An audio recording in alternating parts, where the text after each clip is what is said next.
যুবক বলে জীবনে আমার ফাঁসি হবে, আমি জানি আমি এই দুনিয়া থেকে মানুষ হত্যা করেছি, তবে মরণের আগে আমার জনম দুঃখিনী মা, যে মায়ের গর্ভে আমি 10 মাস 10 দিন ছিলাম, ওই মায়ের কাছে একটা রাত আমি কাটাইতে চাই। ওই মায়ের বুকে মাথা দিয়া, মায়ের কোলে মাথা দিয়া আমি একটা রাত ঘুমাইতে চাই। ব্রিটিশের জেল পুলিশে নিয়ে চলে আসলেন, সন্তানকে নিয়ে চলে আসলেন বাংলার জমিনে। মায়ের কাছে মা জরুরি দেখছে, সন্তানকে দেখে ডাকতে বলে, বাবা তোমার কোন পুলিশ পাহারায়? বলে, মা গো আগামী শুক্রবারে আমার ফাঁসি হবে গো মা। মা গো দুশ্মনের রাসূলকে আমি হত্যা করেছি, জীবনের তরে তরে বিদায় করে দিছি মা। মা আগামী দিন আমার ফাঁসি হবে, জীবনে তুমি সৎ পথে চলার সাহস জুগিয়েছ, সত্য কথা বলার জন্য তুমি তাগিদ দিয়েছিল, সৎ পথে চলার জন্য হুকুম দিয়েছি। মাগো তোমার কলিজার টুকরা সন্তান হত্যা করেছে কবিকে গম্মা, এর দায়ে ফাঁসি হয়ে যাবে। আমি তোমার কাছে এসেছি, আজকে রাতটা তোমার পুরোতের উপর মাথা রেখে একটু ঘুমাইতে চাই। মা জননী মাথার ভিতরে হাত বুলা দেয়, চোখ যখন বন্ধ হয়ে আসে মদিনার নবী ডাকতে বলে, যুবক তুই তোর মায়ের বুকে মাথা রেখে ঘুমাস না, আমি নবী তোরে ঘুম পাড়াইব। আমাকে ভালোবেসে, আমাকে ভালোবেসে, আমার মায়ায়, আমার মমতায়, আমার জন্য দিন ইসলামের জন্য আমি নবীর প্রেমের মালা গলায় পুরিয়ে রে যুবক, দুশ্মনের রাসূল হত্যা করেছি, আমি নবী খুশি হয়ে গেছি। আয় আয় তোর মায়ের বুকে আর মায়ের কাছে ঘুম পাড়তে হবে না, আমি নবী তোরে ঘুম পাড়ায় দিব। আয় জোরে জোরে চিল্লায় বলা যাবে না মারহাবা।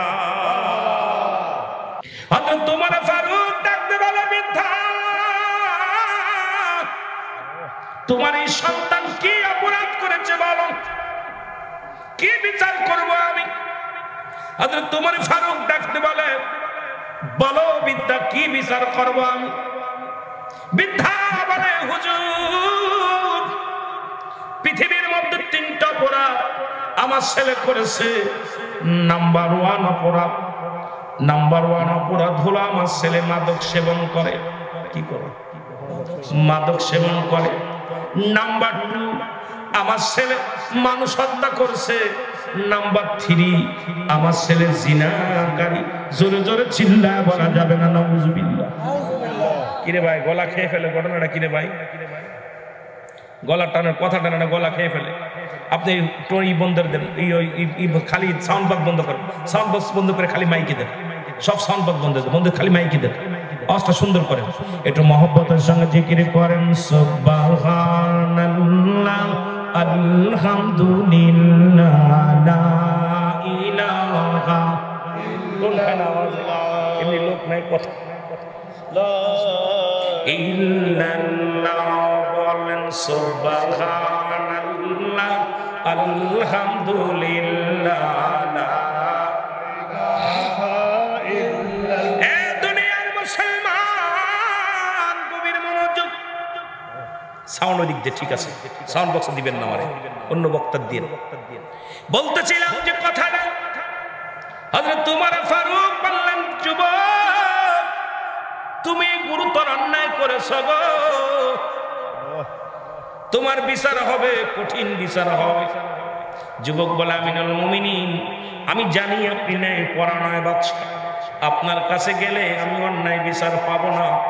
এই জন্য আমার বাবা যখন সকালবেলা বলল, যুবক রে ওমরের কদমে যেতে হবে, আমি বাধা দেই নাই, আমি আমার বাবার সনে আসছি, আপনি যে বিচার করবেন আমি মাথা পেতে মেনে নিব। জোরে জোরে চিল্লায় বলা যাবে না মারহাবা। খলিফা হযরত ওমর ফারুক বলে, যুবক তুমি 1 নম্বর মাদক সেবন করে, এটা গুরুতর অপরাধ, তোমাকে হত্যা করা হবে, হত্যা করা হবে। বলে, হুজুর আমি মেনে নিলাম।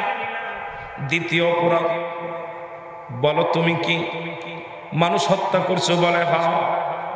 সেহেতু তোমার মানুষ হত্যা করেছে, এটাও মহাপাপ, এটার জন্য তোমার মৃত্যুদণ্ড। তৃতীয় নাম্বার, তুমি কি জিনা করেছো? বলে জি হুজুর, জিনা করার জন্য এটাও তোমার মৃত্যুদণ্ড। আজকে যুবক যুবতীরা শুনে নাও, বাবারা শুনে নাও, শরীয়তের বিধান অনুযায়ী যাদের সঙ্গে দেখা দেওয়া জায়েজ তাদের সঙ্গে বিয়ে করা হারাম, যাদের সঙ্গে দেখা দেওয়া হারাম তাদের সঙ্গে বিয়ে করা জায়েজ, তাদের সঙ্গে বিয়ে করা জায়েজ। আজকে দেশটা খেয়ে ফেললো খালাতো ভাই, মামাতো ভাই, মামাতো বোন, খালাতো বোন, চাচাতো বোন, সমাজটারে নষ্ট করে ফেললো। আজকে খালাতো বোনের চেহারা দেখা হারাম, মামাতো বোনের চেহারা দেখা হারাম, চাচাতো বোনের চেহারা দেখা হারাম।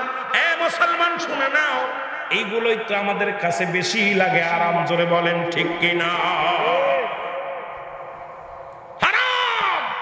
মাদার জন্য নবুয়াতের প্রথম খণ্ডের মধ্যে বয়ান করে, শরীয়তের দৃষ্টিতে কোন ব্যক্তি হালালকে যদি হারাম মনে করে সে কাফের, কাফের, কাফের।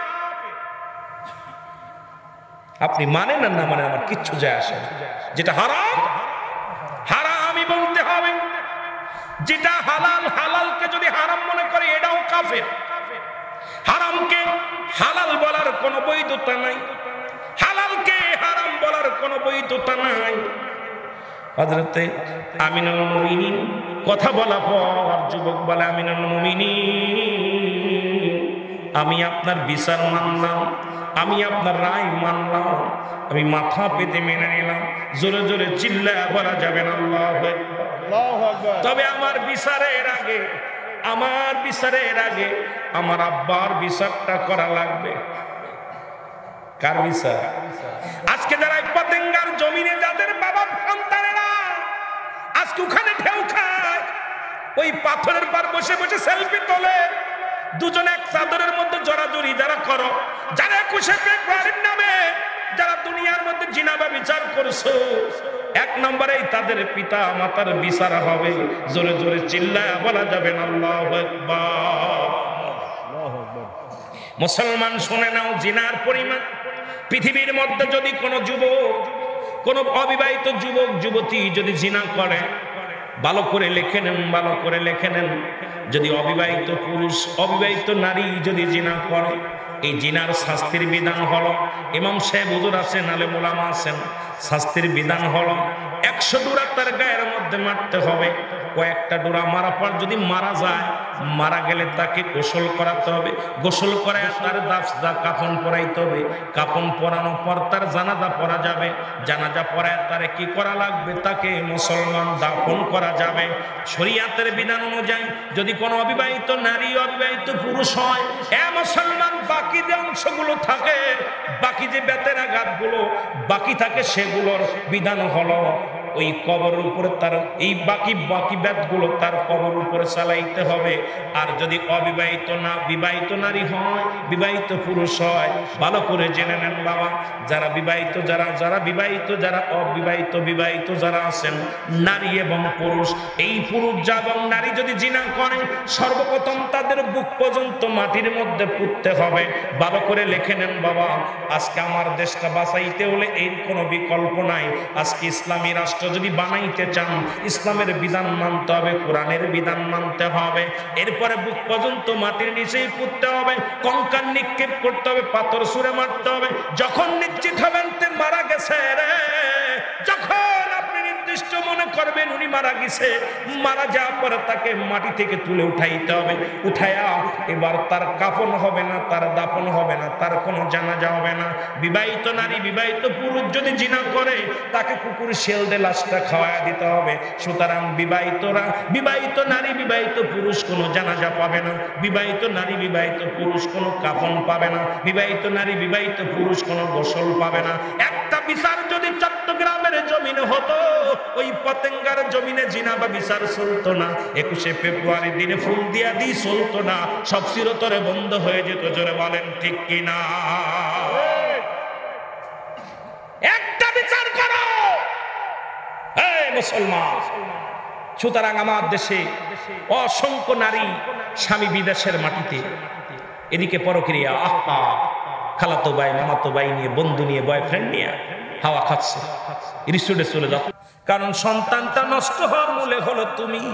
আজকে তোমার ছেলে কলেজে যায়, একবার কি খবর নিছো ছেলে কোথায় যায়? মেয়ে কলেজে যায়, একবার কি খবর নিছো মেয়েটা কোথায় যায়, কার লগে ঘরে, কার সঙ্গে পরামর্শ করে? আজকে মোবাইল কিনে দিছো, এই বড় বড় সেট গুলো কিনে দিছ, রাত ভরে পড়ালেখা করে না, শুধু বান্ধবীর সঙ্গে বন্ধুর সঙ্গে শুধু রাত ভরে মেসেঞ্জারে কথা হয়, মুখে কথা হয়। আরে জাতি, আজকে সমাজ নষ্ট করে দিলা। কিন্তু আমি ইন্ডিয়াতে গিয়েছিলাম, দেখে আসলাম ক্লাসের মধ্যে লেখা আছে, ক্লাস 6 এর ক্লাসে যদি কোনো ছাত্র বা ছাত্রীর ক্লাসরুমে ক্লাস চলাকালীন যদি মোবাইলের শব্দ বাজে 500 টাকা, ইন্ডিয়ার 500 টাকা জরিমানা। বাজার মুসলমান, ক্লাস 8 পর্যন্ত কোন ছাত্ররাতে মোবাইল নাই। বড় আশ্চর্য হয়ে গেলাম, যেখানে একটা হিন্দু রাষ্ট্র সেখানেও কিন্তু ক্লাস 8-9 এর কোন ছেলে মোবাইল ব্যবহার করে না। আর আমার দেশের ছোট্ট ছোট্ট মাসুম বাচ্চাগুলো 6 7 4 5 পড়ে, মোবাইল পকেটের মধ্যে থাকে। এর জন্য আমি মনে করি আজকে জাতিটাকে নষ্টের জন্য আমরা আজকে গার্জিয়ানই 99% দায়ী। জোরে বলেন ঠিক কি না? আমি আশ্চর্য হয়ে গেলাম। আমি গেলাম, যায় দেখি আপনার বোনপাড়াতে একটা কলেজে ঢুকলাম, ঢুকা দেখি কলেজ ইন্টার ক্লাসে ঢুকছি, ঢুকা পর ঘুরে আসলাম, দেখা পর দেখি ক্লাসে লেখা রয়েছে মোবাইল বাজিলে 500 টাকা জরিমানা। আমি জিজ্ঞাইতেছি ভাই, কই ভাই জান আমাদের ইন্টারে কোনো ছাত্রের হাতে কোনো মোবাইল নেই, যদিও কেউ চালায় গোপনে চালায়। আমি গোপনে মানে কই স্যাররা দেখলে এটা নিয়ে যাবে, ক্লোজ করে নিয়ে যাবে, নিয়ে যাবে স্যাররা দেখলে নিয়ে যাবে। আর আমার দেশের ছেলেরা ছাত্র যদি একটা বাড়ি মারে, গার্জিয়ান যে স্যারের কয়েকটা বহিষ্কার করতে হবে, একদম ম্যানেজিং কমিটির দায়িত্ব। শিক্ষকের আগে কি করে, শিক্ষকের আগে আপনার তারে কি করে বহিষ্কারের চিন্তা, তাকে বাদ দেওয়ার চিন্তা করে। আহারে সমাজ, আহারে জাতি। অথচ ওই বিদ্যাসাগর না কি, ওই যে শিক্ষকের মর্যাদা একটা বই পড়েছিলাম ছোটবেলা, শিক্ষকের মর্যাদা। শিক্ষকের পায়ে পানি ঢেলে দিতেছে শেখ সাদিয়া গিরা, মোটামুটি একটা গল্পটা আমার মনে নাই, তবে আমার স্মরণ আসতেছে আর কি। তো উনি যে শিক্ষকের পায়ে পানি, শিক্ষকের ডাকছে, প্রধানমন্ত্রী ডাকছে, ডাকা পর উনি থরথর করে কাঁপতেছে। হুজুর ডাকছে, কেন তুমি কি সন্তান, কি বেয়াদব ছেলে মানুষ করছো, যে ছেলে দেখলাম আপনার পায়ে পানি ঢেলে দিতেছে, কিন্তু ওই পাটা কেন ডলে ধোয়াই দিল না? কি শিক্ষা দিচ্ছেন? তাহলে বোঝা গেল যে আমাদেরকে শিক্ষা দেওয়ার জন্য গুরুকে আগে শিক্ষা, আমাদের শিক্ষা ব্যবস্থাটা আগে আমাদের পরিবর্তন করতে হবে, শিক্ষকদের মনের পরিবর্তন করতে হবে। ওই আমাদের ওইটার মতো মুস্তাক আহমেদের মতো ছাত্রীর প্রেমে যদি 16 বছরের ছাত্রীর প্রেমে পড়ে যায়, রূপ জৈবন দেখলে বুড়াকালে জৈবন ধাক্কা দোটে, এদের মতো মানুষকে জবাই করা উচিত। জোরে বলেন ঠিক কিনা? এরা ওদের মেয়ের বয়সী, শুনলাম ওনারা আর এক মেয়ের বয়সে এক মেয়ের আগে বিয়ে করছে, এই পক্ষে এক মেয়ে আছে, ছেলে আছে, আবার আর এক নাতনির বয়সে এক মেয়ের বিয়ে করছে। বিয়ে করছে ঠিক আছে, কিন্তু আমার জাতি, আমার সমাজটাকে নোংরার পথে ঢেলে দিচ্ছ, কারণ এর জন্য তো তুমি দায়ী, কারণ বাংলাদেশের একটা অভিশাপ তুমি। জোরে বলেন ঠিক কিনা? জোরে বলেন ঠিক কিনা? এই জন্য দায়ী আমার বাবারা। যে কথা বলতেছিলাম, বিদ্যা বলে আমিনুল মুমিনিন এত বড় অপরাধ করার পর আপনি আমাকে বুঝার সুযোগ দিয়েছেন, আমি আপনার কাছে ক্ষমা চাই, আপনি আমাকে তওবা করা দেন, আল্লাহ যেন আমারে মাফ করে দেয়। আর আমার সন্তান আমাকে আর একবার কালেমা পড়ায় সুযোগ দেন, আর একবার তওবা পড়ায় দেন। আমিনুল মুমিনিন হযরত ওমর ফারুক সঙ্গে সঙ্গে তওবা করায় দিলেন, বিদ্যা এবং তার সন্তান তওবা করে নিলেন। এইটা দ্বারা প্রমাণ হয়ে যায় আমার জাতি নষ্টের মূল হলো আমরা গার্জিয়ান। আজকে গার্জিয়ান গুলো সচেতন না থাকার কারণে আমার জাতি, আমার সমাজ আজকে নষ্টের মূল। জোরে জোরে চিল্লায় বলেন ঠিক কিনা? মুসলমান ছেলে বাংলা ফজলুল হকের একটা কথা মনে পড়ে গেল, ভালো করে শোনেন, এবার আপনাদের ওয়াজ একটু করে যায়। শেরে বাংলাকে ফজলুল হক, উনি ওনার জামানায় তৎকালীন জামানার বড় উকিল, বাংলাদেশে সে ব্রিটিশ আমলের শেরে বাংলা ছিলেন, প্রখ্যাত উকিল। তার মতো এত বড় উকিল ছিল না, ব্রিটিশ দিয়া, বাংলাদেশ দিয়া, ইংরেজ দিয়া সবচেয়ে বড় উকিল ছিলেন শেরে বাংলাকে ফজলুল হক। জোরে জোরে চিল্লায় বলো আল্লাহু আকবার, আর একটু জোরে জোরে চিল্লায় বলো আল্লাহু আকবার। তৎকালীন জামানায় একজন যুবক, এ মুসলমান, বাংলাদেশে নয়, ইন্ডিয়ান এক কবি,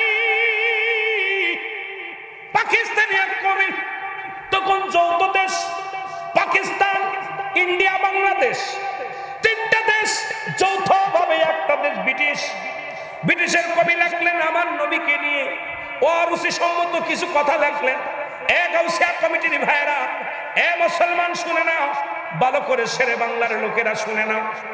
উনি লিখলেন, এর মধ্যে লিখে দিলেন আমার নবীজি নীল নকশা নামে একটা বই লিখলেন।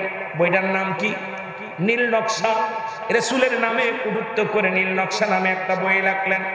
এই বইটা যখন যুবকের হাতে পড়লেন, পড়ার সঙ্গে সঙ্গে ভিতরে কামড় দিয়ে উঠছে, আশিকে রাসূলের অন্তরের ভিতরে কামড় দিয়েছে। সঙ্গে সঙ্গে মার কাছে যে বলছে, মা তুমি আমার গর্ভধারিণী মা, আগে বলো আমার নবী কি কোন নীল নকশা সাজাইছে? আমার নবী কি ইসলামের দাওয়াত দেয়, কালেমার দাওয়াত দেয়? নবীজি কত কষ্ট করে গেছেন, আমার নবীকে নিয়ে যে এই বাদে মন্তর করলো, এই কবিরে আমি কি করব মা? মা বলে, বাবারে কবি লেখছে এটা, কবি যেটা লেখছে বাবারে এটা তুমি কি করবা? কয় মা গো আপনি দোয়া করেন, যতক্ষণ পর্যন্ত আমি কবিকে দুনিয়া থেকে বিদায় না করে দিতে পারবো আমি এক গিলাস পানিও খাবো না, আমি তাকে ছাড়বো না। মা দোয়া করো। জোরে জোরে চিল্লায় বলেন মারহাবা। এ বাবারা শুনে নে, তোরা এত জুলুস করিস, এই চট্টগ্রাম থেকে এত জোরে এত পরিমাণ জুলুস হয়, নবীর আশেক বাইর হয়েছে। এই জন্য এই ওয়াজটাকে আপনাদের বেশি করার দরকার, বেশি জানার দরকার। উনি কলেক্টি করলেন রাসূলকে ভালোবেসে। জশ্নের জুলুসে দেখেছে কত খুঁড়া মানুষ, প্রতিবন্ধী মানুষগুলো পাগলের মতো বৃষ্টির মধ্যে, ঝড়ের মধ্যে, তুফানের মধ্যে নারায়ে রিসালাত ইয়া রাসূলুল্লাহ, নারায়ে তাকবীর, আল্লাহু আকবার, এই ধ্বনি দিতে দিতে পাগলগুলো রাস্তায় বাইর হয়ে গেছে। নবীকে কত ভালোবাসে এটা দ্বারা প্রমাণ হয়। নবীজি বলছে, নবীজি কি বলছে শুনে নেন। নবী বলছে, আমি দেখতেছি অচিরেই পূর্ব দেশ থেকে একটা জাতি বাইর হবে, একদল বাইর হবে, তাদের জবানে থাকবে নারায়ে তাকবীর, আল্লাহু আকবার, নারায়ে রিসালাত ইয়া রাসূলুল্লাহ। এই ধ্বনি দিতে দিতে আমি নবীর কদম মুবারক পর্যন্ত তারা পৌঁছে যাবে। মুসলমান, এটা দ্বারা প্রমাণ হয় বাংলাদেশের পরে আর কোনো মুসলিম কান্ট্রি নাই, বাংলাদেশের পরে আর কোনো মুসলিম কান্ট্রি নাই। বাংলাদেশটাইকে বোঝায়। আর বাংলাদেশের শেষ সীমানের চট্টগ্রামের মানুষ এই চট্টগ্রাম থেকেই নারায়ে রিসালাত নারায়ে তাকবীর এই স্লোগান দিতে দিতে চট্টগ্রাম থেকেই সেই কাফেলা শুরু হবে, মদিনার দিকে রওনা হবে। জোরে জোরে চিল্লায় বলেন মারহাবা। নবীজির কথা শুনে নবীজি বলছে, আমি দেখতেছি অচিরেই একটা দল, একটা কম বাইর হবে পূর্ব দেশ থেকে। কোন দেশ থেকে? পূর্ব দেশ। সেই তাদের জবানে থাকবে নারায়ে তাকবীর, আল্লাহু আকবার, নারায়ে রিসালাত ইয়া রাসূলুল্লাহ। এই ধ্বনি দিতে দিতে আল্লাহু আকবার পতাকা হাতের মধ্যে থাকবে। তারা ছুটে আমি নবীর কদম মুবারক পর্যন্ত আসবে, রওজা পর্যন্ত আসবে। তা দ্বারা আমি প্রমাণ পাইলাম আমার ক্ষুদ্র জ্ঞান দ্বারা যে বাংলাদেশের পরে আর কোনো মুসলিম কান্ট্রি নাই, পূর্ব দেশে আর কোনো কান্ট্রি নাই। আর পূর্ব বাংলাদেশের সর্বশেষ কান্ট্রি আপনারা এই চট্টগ্রাম বিভাগ, ঠিক কিনা? চট্টগ্রাম বিভাগটা এই জন্য এই দেশের চট্টগ্রামে বেশি নবীর জুলুস হয়, বেশি নবীর আশেক বেশি। আমার মন বলে এখান থেকে সেই কাফেলা শুরু হবে। আমার মন বলে ক্ষুদ্র জ্ঞান দ্বারা, আমার মন বলে সেই কাফেলা আল্লাহ পাক দয়া করে হয়তো চট্টগ্রাম থেকেই বাইর করবে। এই কাফেলা মদিনার দিকে পৌঁছে যাবে। জোরে বলেন মারহাবা, আরো জোরে, আরো জোরে। এটা নবীজির কথা, আমার কথা না, নবীজি বলে গেছেন। সেই পূর্ব দেশ বাংলার জন্য দুইটা দেশ, একটা হলো সোনার মদিনা, একটা সোনার বাংলা। দুইটা দেশ পৃথিবীতে, সোনার লন্ডন না, সোনার আমেরিকা না, সোনার জর্ডান না, সোনার আমেরিকা না, সোনার দেশ সোনার মদিনা আর সোনার বাংলা। একটা হলো মদিনার নামের সঙ্গে সোনার মদিনা আর সোনার বাংলা, দুইটা দেশ সোনা দিয়ে লেখা। অল পৃথিবীতে দুইটা দেশ, একটা হলো সোনার মদিনা, একটা সোনার বাংলা। এক দেশে আছে দয়াল নবী, রহমতের নবী, রহমাতাল লিল আলামিন। আর একটা দেশে অসংখ্য ওলি আসছে। বাংলাদেশে যত ওলি আল্লাহ আছে এত ওলি আল্লাহ অন্য দেশে যাই নাই। জোরে বলেন না মারহাবা, আরো জোরে বলেন মারহাবা। এই জন্য যারা শুয়ে আছে তারা জিন্দা, যাদের কথা আল্লাহ বলে সূরা ইউনূসের মধ্যে 11 নম্বর পারা 62 নম্বর আয়াত, আল্লাহ নিজেই তো বলে আলা সাবধান ইন্না নিচ্চালা ইন্নাহু লিল্লাহি, আল্লাহর তরফ থেকে যারা ওলি হয় না নাই খাফুন শব্দের অর্থ ভয়, ওয়ালা যদি অবস্থান করে হুমদের উপরে হাজানুন, তাদের কোনো চিন্তা ভাবনা কিচ্ছু নাই। মেরকাত শরীফের মেরকাতের 10ম খণ্ড 722 নম্বর পৃষ্ঠা, তাফসীরুল বায়ান 5ম খণ্ড 524 নম্বর পৃষ্ঠা। রাসূল বলে আলা সাবধান ইন্না নিচ্চালা ইন্নাহু লিল্লাহি, আল্লাহর তরফ থেকে যারা ওলি হয় না তারা মৃত্যুবরণ করে নাই। এই চট্টগ্রামের জমিনে আল্লাহর ওলিরা শুয়ে আছে, তাদের মৃত্যু হয় নাই, তারা জিন্দা। জোরে বলেন ঠিক কিনা? আর একটু জোরে বলেন মারহাবা। কষ্ট হচ্ছে আপনাদের? এই তো আর 10:30 বাজে গেছে, আমার টাইম 10টা পর্যন্ত শেষ হয়ে গেছে। আপনার উনি আসলেই ছেড়ে দেবেন ইনশাআল্লাহ। তাই একটু মহব্বতের সঙ্গে দুরূদ শরীফ পড়েন। আল্লাহুম্মা মাইকেল ওয়াসিলে শান্তি আছে কানে না কথা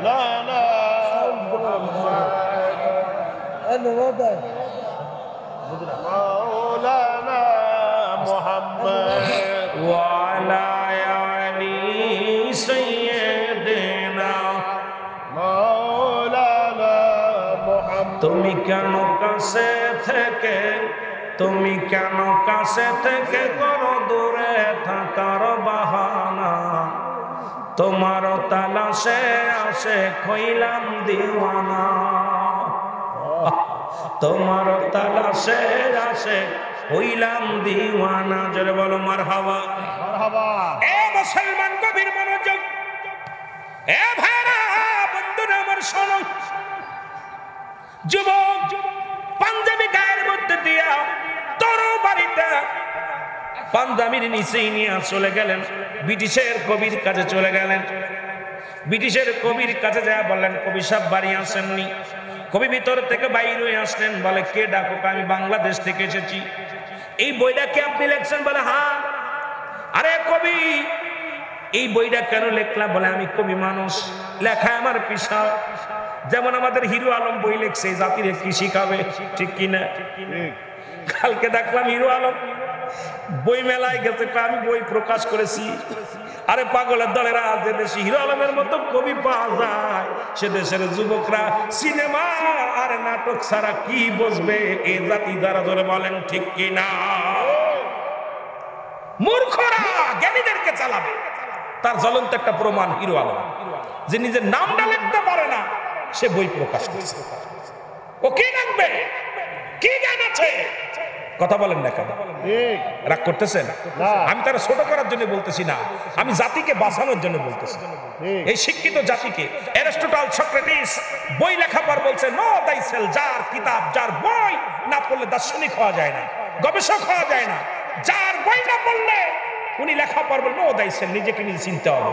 এত বড় শিক্ষিত যারা জর্ডান থেকে, আমেরিকা থেকে, লন্ডন থেকে ডিগ্রি নিয়ে আসছেন, যারা বিদেশ থেকে পিএইচডি করে এসে বই লেখা পর বলছে নো দাই সেল, নিজেকে নিজে চিনতে হবে। মানারাফান নফস, নিজের নফসকে চিনতে হবে। কালবু সালিম, আত্মাকে প্রসিদ্ধ করতে হবে। আর হিরো আলমের মতো একটা টুকাই যদি বই লিখে বলে এই জাতিকে শিক্ষিত বানাবো, আমার দেশের জনগণ এখনো চোখ বন্ধ করে থাকে, এদেরকে বিতাড়িত করার দরকার। জোরে বলেন ঠিক কিনা? ও কি লাগবে? ও লেখাবে। দেখলাম কিছুদিন আগে প্রাইমারিতে প্রশিক্ষণ দিচ্ছে, সই সই সই সই, টিক টিক টিক টিক। আমি তো কি শিখাই? দেখছেন না আপনি? প্রাইমারি শিক্ষকদের শিখাচ্ছে মই মই মই, ব্যাং ম্যাং ম্যাং করতেছে। আমি কে কি শিখাই দিই? আরে এ কি শিখায়? এই ছেলেদেরকে শিক্ষা দেবে, ছেলেদেরকে নামাজ পড়া শেখাও, কিভাবে রুকু করতে হবে, কিভাবে সিজদা করতে হবে, কিভাবে গুরুদেরকে সম্মান করতে হবে, সালাম দিতে হবে, এগুলো প্রশিক্ষণ দাও। প্রশিক্ষণ দিয়ে cycle tick tick tick tick. আহা, এ কি এই হিরো আলমের মতো কবির শিক্ষা? হিরো আলমের মতো কবি যে দেশে আছে, এ দেশের মুস্তাকের মতো কবি যে দেশে আছে, সে দেশের জাতি শেষ করার জন্য ইরাই যথেষ্ট। যেটা বলেন ঠিক কিনা? বাগান, একটা বড় ফুলের বাগান নষ্ট হওয়ার জন্য একটা বুতুম ফেতায় যথেষ্ট। এই বুতুম ফেঁচায় ধরছে এই শিক্ষা, আমাদের শিক্ষা মন্ত্রীরও বুতুম ফেঁচায় ধরছে। আর শিক্ষা মন্ত্রী যারা আছে, প্রতিমন্ত্রী, মন্ত্রী, আমাদের জাতিদের, আমাদের নেতাদের এই বুতুম ফেঁচায় এমন ভাবে ধরছে, শিক্ষাটারে শেষ করার জন্য উঠে পড়ে লাগছে। জোরে বলেন ঠিক কিনা? ঠিক। আমার মনে হচ্ছে আপনি আপনাদের বিরোধিতা করতেছেন, কথা বলতেছেন না কেন? আওয়াজ নেই কেন? আপনি মনে করছেন বেঁচে যাচ্ছেন না? আমার এই কর্ম জাতি, এই জাতিগুলো বাঁচাতে হবে। আমরা তো যা হয়ে গেছি হয়ে গেছি। আমাদের যে যারা ডায়াসে বসে সব বয়স শেষ। এখন আমাদের তো কিছু ডালপালা আছে, একটা ডাল কাটলে তার গোড় দিয়ে অনেকগুলো পালা ছাড়ে, ঠিক কিনা? ডাল যখন কেটে ফেলেন ওর গোড় দিয়ে অনেকগুলো শাখা প্রশাখা বাইর হয়। তদ্রূপ আপনি যখন দুনিয়ার মধ্যে পুরুষ কুলে জন্ম নিয়েছেন, মেয়ে কুলে জন্ম, আপনার থেকে ছেলে মেয়ে জন্ম নিন, এই আপনি মারা যাবেন, কিন্তু আপনার প্রজন্ম তো রেখে যাচ্ছেন। এরা কি শিখবে? এদেরকে শেখানোর জন্য ভিত্তি স্থাপনটা ভালো করার দরকার। গাছের শিকড় কেটে দিয়ে যদি পানি ঢালেন, গাছ বাঁচবে না। এই জন্য শিক্ষা জাতির মেরুদণ্ড যদি হয়, সেই শিক্ষা সুশিক্ষায় করার দরকার। জোরে বলেন ঠিক কিনা? আরো জোরে বলেন ঠিক কিনা? কষ্টে পড়ে কথাগুলো বলতেছে। আমি আগেই বলেছি যে ওয়াজ আজকে কিছু কথা বলবো, গল্পকর্ম বোঝাবো। সেই গল্পগুলো আমি আপনাদেরকে জানায় যায়, কেন আমার সারা বাংলাদেশ ঘোরা পর যেটুকু জ্ঞান আমার অর্জন করেছি, এই জ্ঞান দ্বারা আগামী প্রজন্মগুলো বাঁচবে কেমনে। আমাদের একদম হাতের ভিতরে জাহান্নাম, একদম হাতের ভিতরে জাহান্নাম। আমার ভাইরা, আমার বন্ধুরা, আমার গভীর মনোযোগ। কবি বলে আমি লিখেছি, আমার মন চাইছে লিখেছি। বলে লেখছি তাই আমার নবীরে তুই নীল নকশা, ভণ্ড নবী লেখলি, নীল নকশা লিখলি, তোর কত বড় সাহস। তোমার বই লাগবে? কয় লাগবে। তোমার লাগার জন্যই তো আইছি। উনি ভিতর থেকে ছুরিখানা বাইর করেন, কবির বুকের মধ্যে মেরে দিছে। সঙ্গে সঙ্গে কবি দুনিয়ার মধ্যে লুটায় পড়ে মারা গেলেন। ব্রিটিশের পুলিশ এসে হ্যান্ডকাপ করে দেয়, হাতের মধ্যে হ্যান্ডকাপ লাগাইয়া ব্রিটিশের আদালতে নিয়ে গেলেন। শেরে বাংলা একটা ফজলুল হক শুনতে পাইলেন বাংলার একজন যুবক জেলখানায় ভর্তি আছে। বাংলার একজন যুবক রাসূলের প্রেমে একজন যুবককে হত্যা করেছে, একজন কবিকে হত্যা করেছে। গভীর রাত্রে চলে গেলেন, যা বলে বালক রে, ও যুবক তুমি কি ওই কবিকে হত্যা করেছো? বলে জি হুজুর, হত্যা করেছি। কারণ আমার নবীর বিরোধিতা করেছে দুশমনের রাসূল। আমি দুশমনের রাসূলকে আমি দুনিয়ার মধ্যে জিন্দা রাখি নাই, কারণ যে নবী না আইলে আসমান জমিন কিচ্ছু বানাইতো না। আরে যে নবীর উপরে আমার আল্লাহ দুরূদ পড়ে, যে নবীর তাজিম করে, সম্মান করে ফেরেশতা করে, যে নবী কুল কায়নাতের নবী, যিনি নবীদেরও নবী, সেই নবীর বিরোধিতা করে কথা বলে আমি সহ্য করতে পারি না। এই জন্য কবিরা আমি দুনিয়া থেকে বিদায় করে দিছি। শেরে বাংলা একে ফজলুল হক ডাকতে বলে বাবা তুমি বেরোছ, ঠিক আছে বাবা, তোমার মতো সাহসী যুবকের প্রয়োজন। তুমি আদালতে দাঁড়ায় বলবা আমি হত্যা করি নাই, যে কোনো উপায় তোমার বাঁচাই দিব, যে কোনো একটা উপায় তোমার আমি বাঁচাই দিব। ডাকতে বলে শেরে বাংলা একে ফজলুল হক শোনেন, আপনি ভুলে গেছেন আমি একজন মুসলমান, আমার মা একজন মুসলমান, আমার বাবা একজন মুসলমান। আমি দুনিয়ার মধ্যে আগমন করার পর আমার মা আমাকে সৎ চরিত্র শিক্ষা দিয়েছে। আমার বাবা মা বলেছে বাবা মিথ্যা বলবি না। আমার বাবা মা বলছে অন্যায়ের কাছে মাথা নত করবি না, কোনদিন অন্যায় কাজ করবি না। সুতরাং আমার আব্বা মা একজন মুসলমান, একজন মুমিন। আমি আমার মুসলমান বাবা মায়ের সন্তান। আমি জীবনকে বাঁচানোর জন্য আমার মুখ দিয়ে মিথ্যা বলা সম্ভব নয়। জোরে জোরে চিল্লায় বলা যাবে না মারহাবা। আহা, দেখছেন নি?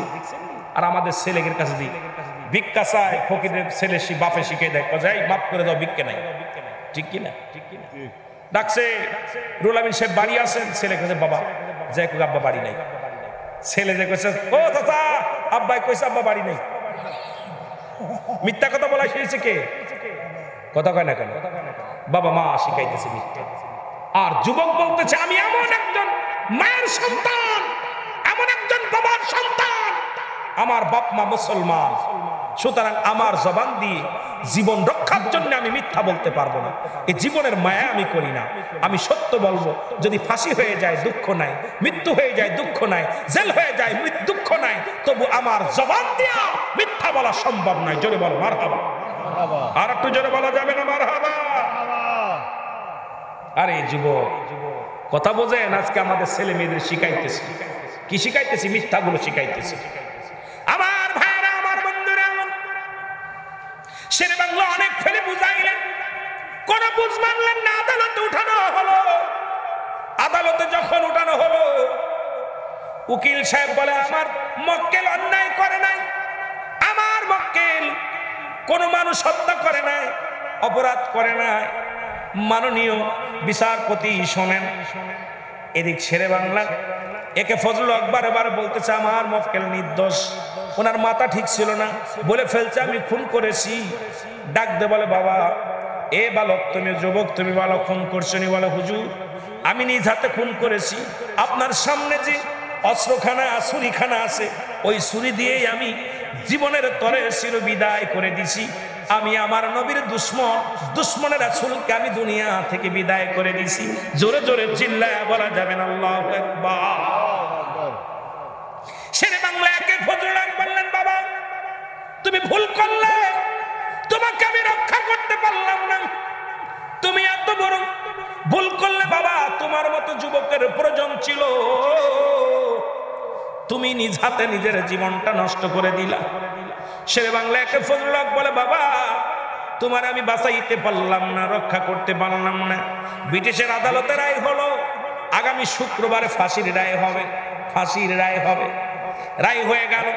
এখন যুবকের কাছে ডাকতে বলে, উকিল বলে, বাবা তো জেল পুলিশ বলে ডাকতে বলে, যুবক তোমার আগামী দিন ফাঁসি হবে, তোমার কি কোনো চাহিদা আছে? কিছু চাও কিনা? খাইতে চাও কিনা?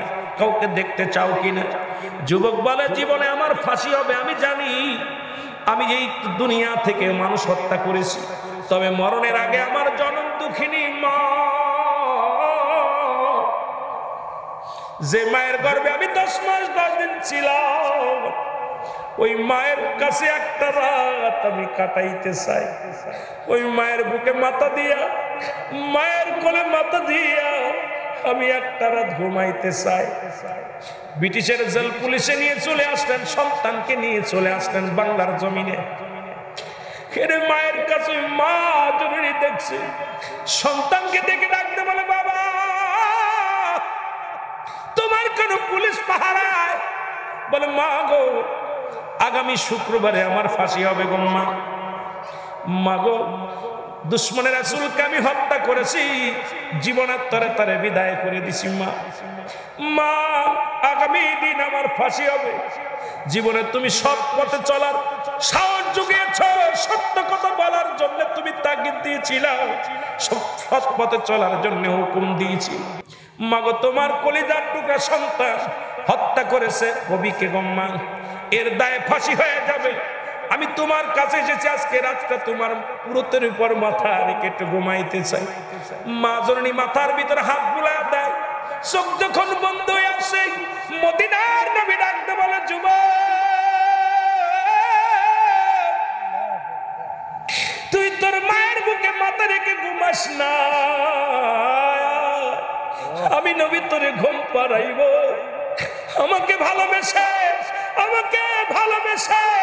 আমার মায়ায়, আমার মমতায়, আমার জন্য দিন ইসলামের জন্য আমি নবীর প্রেমের মালা গলায় পুরিয়ে রে যুবক, দুশ্মনের রাসূল হত্যা করেছি, আমি নবী খুশি হয়ে গেছি। আয় আয় তোর মায়ের বুকে আর মায়ের কাছে ঘুম পাড়তে হবে না, আমি নবী তোরে ঘুম পাড়ায় দিব। আয় জোরে জোরে চিল্লায় বলা যাবে না মারহাবা।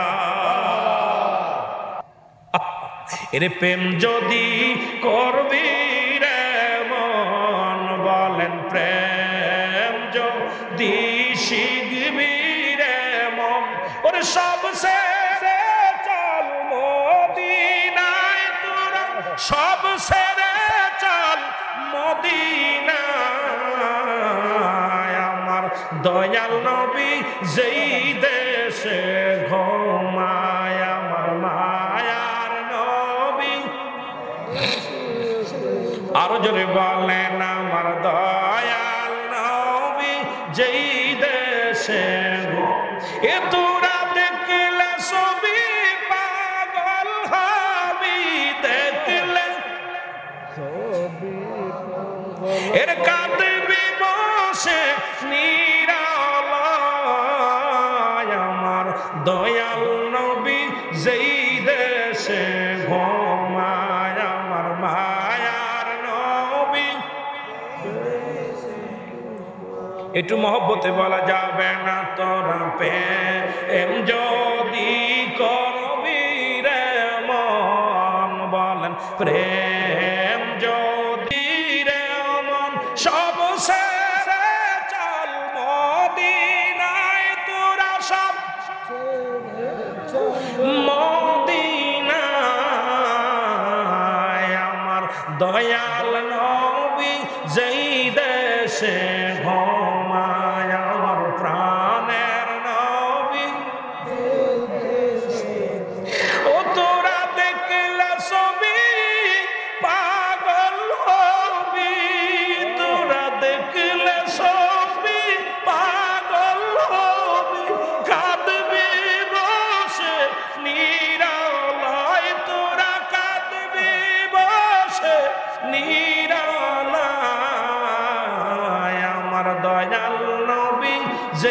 দেশে ঘুমায় আমার মায়ার নবী। একটু সাউন্ড বাড়াও না ভাই, কি মাইকে কি অবস্থা? আমার দয়াল নবী যেই দেশে ঘুমায় আল্লাহুম্মা, এত বারবার বলতে সাউন্ড সাউন্ড সাউন্ড করতে করতে। سيدنا مولانا محمد আওয়াজ জমলে তো দুটো মাইক জ্বলছে। وعلى آل سيدنا مولانا محمد আমার ভাইরা, বাংলার যুবকের ঘরে নবীজি হাজির হয়ে গেছে। আমার চট্টগ্রামের ভাইরা যখন নবীর জুলুস করেন, আপনাদের পাশেও আমার নবী আসে, জোরে বলেন ঠিক কি? আমার নবী দেখে কি দেখে না? জোরে বলেন দেখে কি দেখে না? নবীজির, আমার নবীর দূর থেকে যদি কোনো ব্যক্তি নবীকে স্মরণ করে, এটা ফেরেশতার মাধ্যমে নবীর কাছে সংবাদ শোনায় দেয়। জোরে বলেন ঠিক কি না? এই জন্য উম্মাতের জন্য হায়াতি খায়রুল লাকুম, আমার নবী বলতেন আমার হায়াতের জিন্দেগিটা আমার উম্মাতের জন্য কল্যাণ স্বরূপ। জোরে বলেন মারহাবা। আর একটু জোরে বলেন মারহাবা। ওফাতি খায়রুল লাকুম, আমার ওফাতটাও, ও মামায়াতি খায়রুল লাকুম, আমার ওফাতটাও আমার উম্মতের জন্য কল্যাণ স্বরূপ। জোরে বলেন না মারহাবা। আর একটু জোরে বলেন না মারহাবা। নবীজি বলতেছেন দুনিয়ার মধ্যে আমি আগমন করেছি আমার উম্মতের জন্য কল্যাণ স্বরূপ। শরিয়াত, তরিকত, হাকিকত, মারেফাত, সব দিকে যেদিকে তাকাবেন সেদিকে আমার নবী, কোন দিকে তাকাইবেন সেদিকে আমার নবী। নামাজ, রোজা, হজ, যাকাত, কুরবানি, সব দিকে আমার নবী। কবরে আমার নবী, হাসরে আমার নবী, মিজানে আমার নবী। আমার নবী বলতেছেন ওফাতি খায়রুল লাকুম, আমার ওফাতটাও আমার উম্মতের জন্য কল্যাণ স্বরূপ। জোরে বলেন মারহাবা। আর একটু জোরে বলেন না। আরে এমন নবী আমার সাল্লাকা ইল্লা রাহমাতাল লিল আলামিন। আল্লাহ হলে রব্বুল আলামিন, নবী হলে রাহমাতাল লিল আলামিন। এই নবীর উম্মত হয়ে আপনারা খুশি না বেজার? জোরে বলেন এই নবীর উম্মত হতে পেরে খুশি না বেজার? আওয়াজ আসতে হয়, মনে হচ্ছে এর ভিতরে আমাদের কিছু দুই নাম্বারই আছে। কথা কয় না কেন? দুই নাম্বার আছে। এই জন্য আল্লাহ পাক তো দুই নাম্বারদের আগেই দেখছে। আমি মাঝে মাঝে বলি অমিনান নাস, নাস শব্দের অর্থ মানুষ। অমিনান নাস, আল্লাহ বলে নাস শব্দের অর্থ হলো মানুষ। ওদের মধ্যে আছে, কিসের মধ্যে? মানুষের মধ্যে। অমিনান নাস মায়াকুলু, তারা বলবে আমার না, তারা ঈমান আনছে বিল্লাহি, আল্লাহর প্রতি, অবিনামিল আখিরাতের উপর বিশ্বাস স্থাপন করছে। মা মুমিন, একদল আছে তারা বলবে আমরা মুমিন, আমরা মুত্তাকিন। আজও তারা মুমিন মুত্তাকিন না। যেটা বলেন ঠিক কিনা? অসংখ্য মুনাফিক, অসংখ্য মুনাফিক আছে। রাসূলের কদমে তার আশা যা করতো এখনো আছে। দেখবেন জুলুসে হাজির হয়েছে, আবার মাঝে মাঝে দুশ্মনীও করে, কই নবী আসেন তো সামনে, জুলুস করে হবে কি? নবীর আগমন এটা মনে হয় বেদাত। কথা বলেন না কেন? কিন্তু চট্টগ্রামে এগুলো নাই। চট্টগ্রামে এই ওয়াজের প্রয়োজন নাই। চট্টগ্রামে নবীর আশেক, অসংখ্য আশেক আছে। চট্টগ্রামে ওয়াজ করতে বলল না, নবীর এসকে মিলাদ কিয়ামের ওয়াজ চট্টগ্রামে লাগে না, কারণ এরা নবীকে ভালোবাসাই বিলে রাস্তায় নামে। যেটা বলেন ঠিক কিনা? চট্টগ্রামের জমিনে আমি মনে করি না যে জুলুসের ওয়াজ, নবীজির ভালোবাসার ওয়াজ, নবীজির এসকের ওয়াজ প্রয়োজন হয় না, কারণ এরা এমনি নবীকে ভালোবাসে। যেটা বলেন ঠিক কিনা? এমনি নবীকে প্রাণের চাইতে অধিক ভালোবাসে। যেটা বলেন ঠিক কিনা? জীবনের চাইতে অধিক ভালোবাসে। চলে বলেন বাসেন না? এই জন্য চট্টগ্রামে অন্য ওয়াজ দরকার।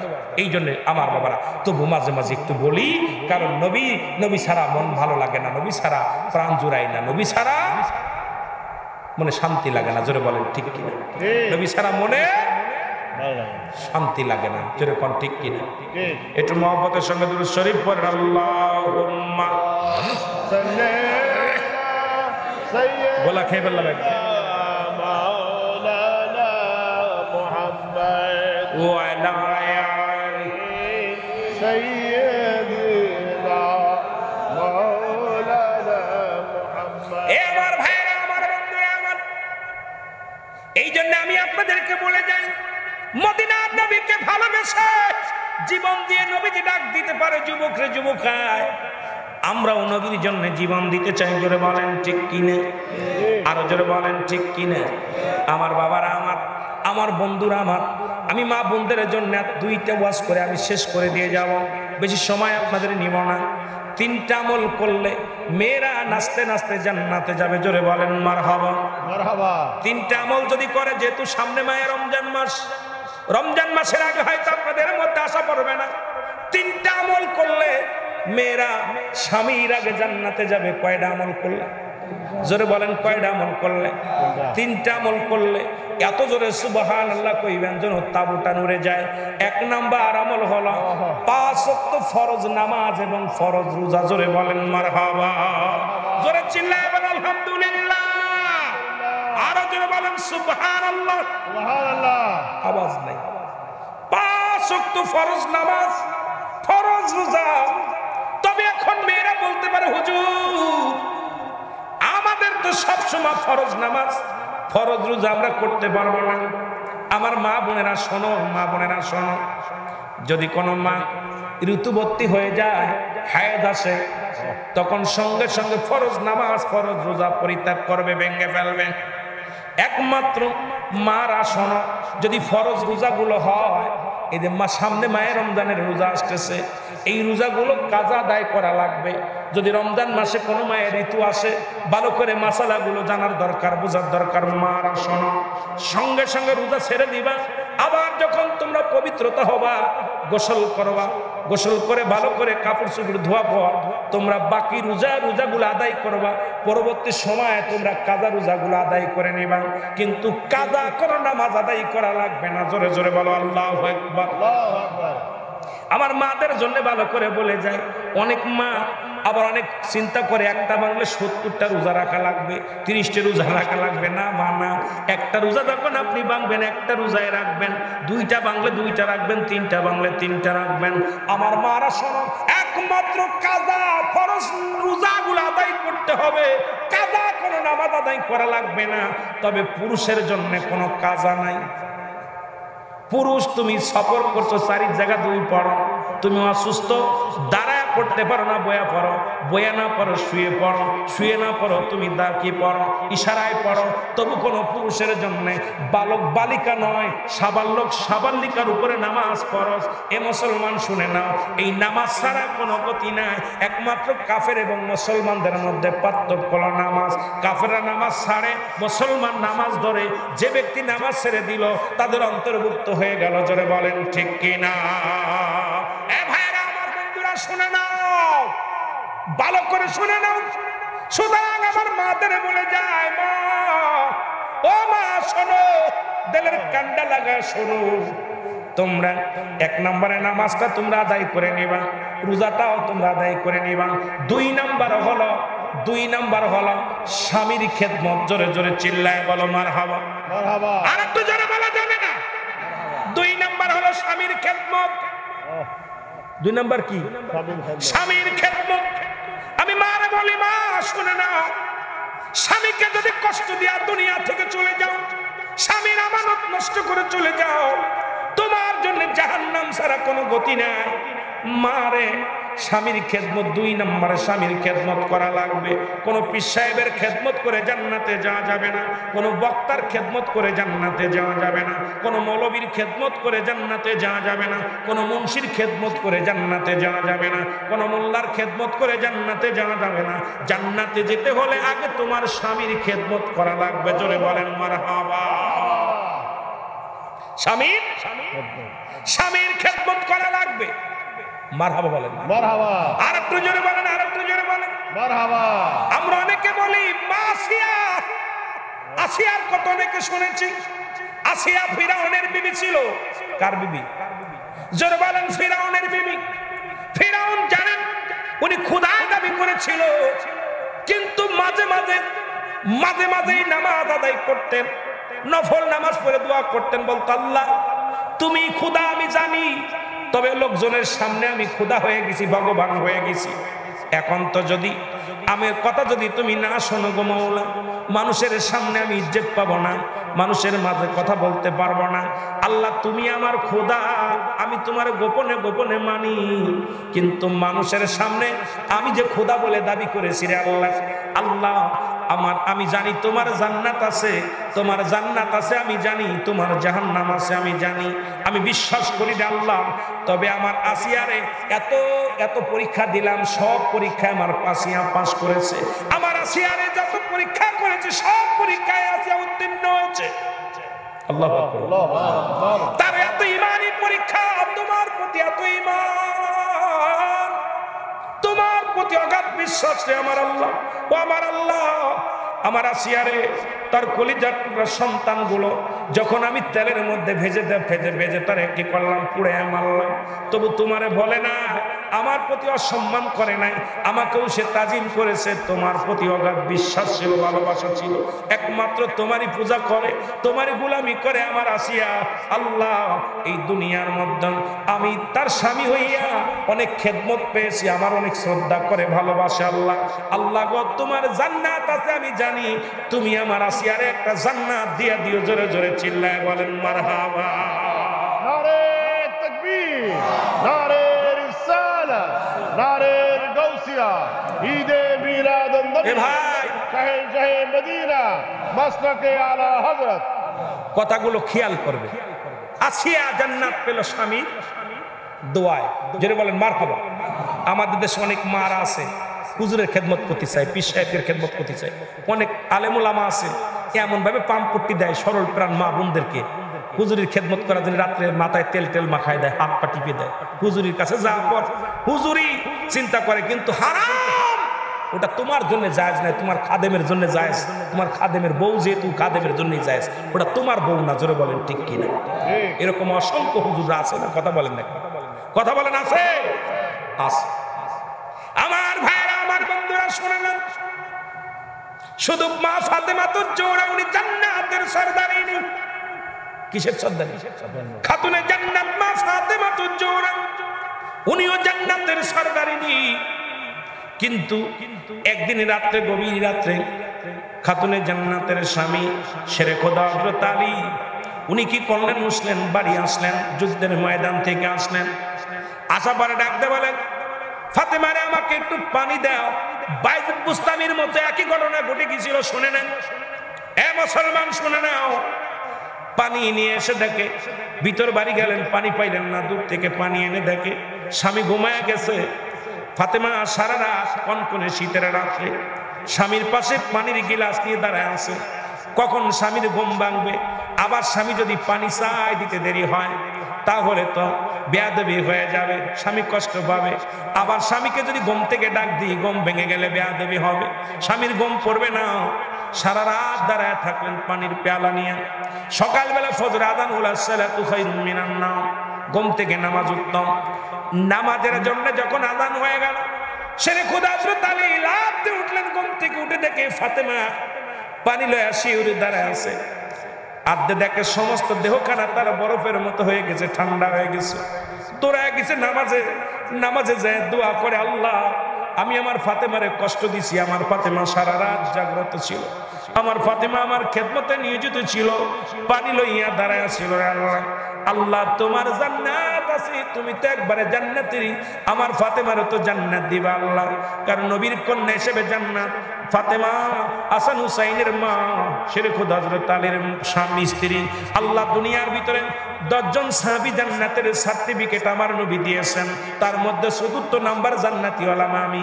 নবী বলছে, আবু বকর ফিল জান্নাতি, উমর ফিল জান্নাতি, উসমান ফিল জান্নাতি, আলী ফিল জান্নাতি।